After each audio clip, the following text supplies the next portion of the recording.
Hello everyone, welcome to the Green Man channel. Hope you're all good and well. So in today's album review, I'm reviewing the sixth studio album from the progressive metal band Persefone, and their album Metanoia released today on Napalm Records, and the album is 10 tracks and it's 58 minutes in length.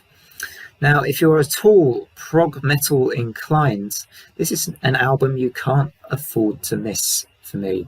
This is exciting, it's versatile, but most of all for me, it offered a really immersive kind of experience of an album. There was a lot of atmosphere. The kind of range of vocalists on offer actually for me kept the album fresh instead of becoming at all stale at any point.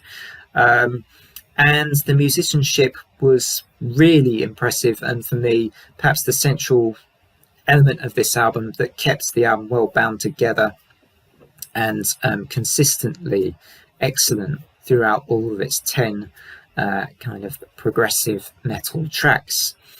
So who do we have in Persefone? I've got to say, I'm relatively new to the band, and if their other albums stack up to anything being as good as what I think this album is, I'm in for a great journey of discovery. I'm looking forward actually to going back through their discography and listening to others of their other albums from these guys. So who's in this band? So we've got Tony Mestracoy on the bass, I think, at the moment. Carlos Lozano Quintanilla on guitar and vocals. Miguel Espinosa is on the keyboards and there's vocals too.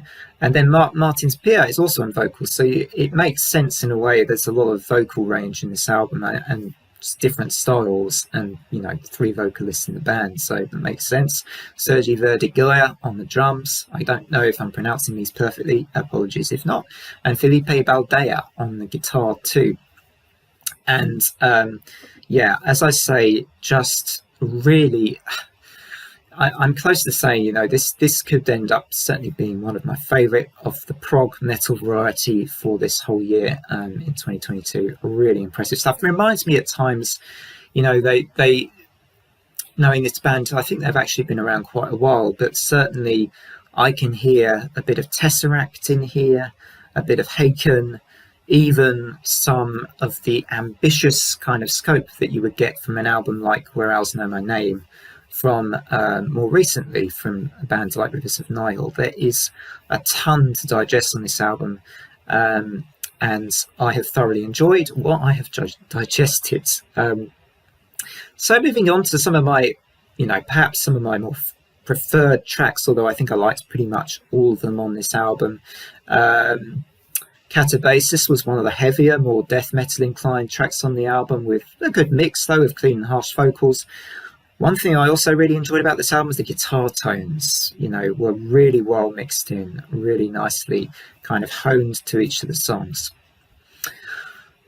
Aware of Being Watched I loved, and I think, you've got Merit Solvet here from Two Steps from Hell, kind of vaguely familiar with that name, but, wow, her kind of cameo vocals at the start and the end of this song, I thought, whilst they weren't really, I don't think there were lyrics that she was singing as such, it was more kind of atmospheric, but they added to the power of that kind of opening riff that you got that was kind of a bit Tesseract-y. And I liked the dovetail of how they started with that kind of a theme and they ended with it too. Brilliant track, that one. Loved Aware of Being Watched.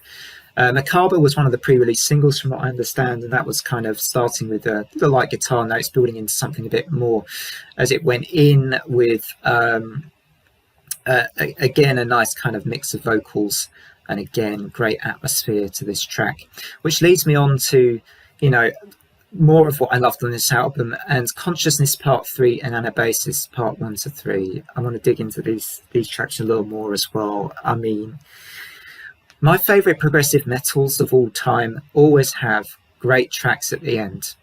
They always finish. I can't think of any prog albums that, even, prog rock albums, if they don't have very good closers, it tends to mean I'm less likely to consider it as one of my all-time favourite prog albums. So the fact is, what we got here from Consciousness and the Anabasis tracks, I mean, was really quite stunning. I'm pretty sure I got chills several times in some of the music on offer here. I liked Consciousness Part 3 with its ominous beginning, its light percussion, but it built into just immense climactic moments towards the end, which for me, I mean, again, show the really good musicianship that we got, oftentimes in this album.